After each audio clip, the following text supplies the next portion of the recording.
यही योगी जिसको आप लोग साधु संत कहते हो, हम तो हुमायूं का बेटा अकबर कहते हैं, हम तो औरंगजेब कहते हैं, ये नहीं है हिंदू कहने के लायक।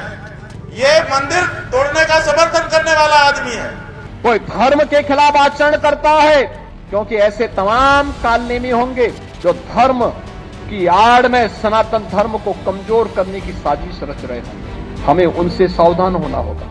इलाहाबाद हाईकोर्ट ने यौन उत्पीड़न के आरोपों में घिरे शंकराचार्य स्वामी अविमुक्तेश्वरानंद सरस्वती और उनके शिष्य स्वामी मुकुंदानंद गिरी को बड़ी राहत देते हुए उनकी अग्रिम जमानत याचिका मंजूर कर ली है।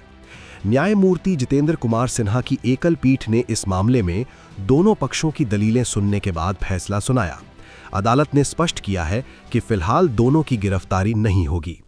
हालांकि अदालत ने एक महत्वपूर्ण शर्त भी रखी है कि शिकायतकर्ता और आवेदक पक्ष दोनों ही इस मामले को लेकर मीडिया में किसी भी प्रकार का साक्षात्कार नहीं देंगे। इस फैसले से दोनों संतों को कानूनी प्रक्रिया के बीच बड़ी राहत मिली है। ये मामला काफी समय से कानूनी गलियारों और सार्वजनिक चर्चाओं में बना हुआ था। इस प्रकरण की संवेदनशीलता को देखते हुए इलाहाबाद हाईकोर्ट ने बेहद सतर्कता से सुनवाई की।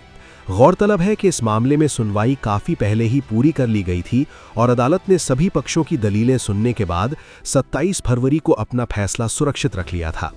न्यायमूर्ति जितेंद्र कुमार सिन्हा की सिंगल बेंच ने मामले से जुड़े तमाम दस्तावेजों और साक्ष्यों का गहराई से अध्ययन करने के बाद अब अपना निर्णय सार्वजनिक किया है।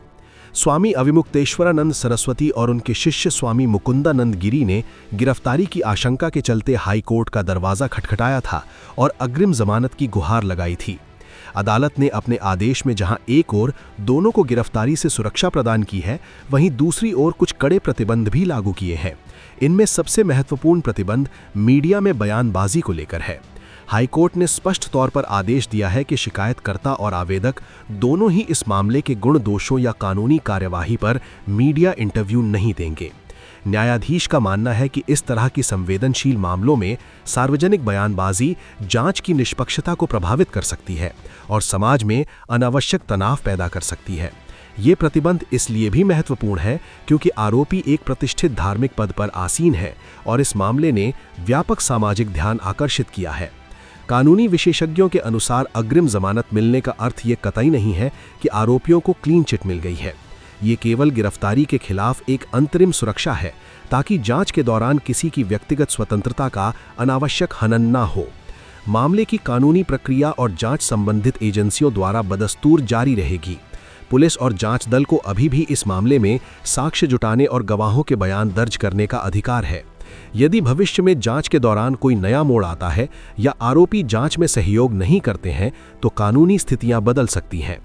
स्वामी अविमुक्तेश्वरानंद सरस्वती के अनुयायियों के लिए ये फैसला एक बड़ी खुशी की खबर बनकर आया है, क्योंकि गिरफ्तारी की तलवार लटकने से धार्मिक गतिविधियों और मठ के कार्यों पर प्रतिकूल प्रभाव पड़ रहा था। हालांकि शिकायतकर्ता पक्ष की ओर से लगाए गए यौन उत्पीड़न जैसे गंभीर आरोपों की गंभीरता अभी भी कम नहीं हुई है। अब सारा दारोमदार आने वाली जांच और ट्रायल पर निर्भर करेगा। हाईकोर्ट का यह हस्तक्षेप फिलहाल एक बड़ी कानूनी कार्यवाही को रोकने का काम करेगा, लेकिन अंतिम न्याय का फैसला ट्रायल कोर्ट में पेश होने वाले सबूतों के आधार पर ही होगा। इस मामले ने एक बार फिर धार्मिक संस्थानों और उनमें होने वाली गतिविधियों को कानूनी जांच के दायरे में लाकर खड़ा कर दिया है। फिलहाल के लिए इलाहाबाद हाईकोर्ट के इस फैसले ने दोनों पक्षों को संयम बरतने और कानूनी प्रक्रिया का सम्मान करने का निर्देश दिया है।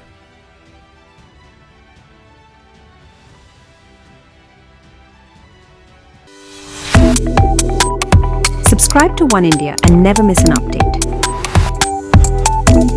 Download the One India app now.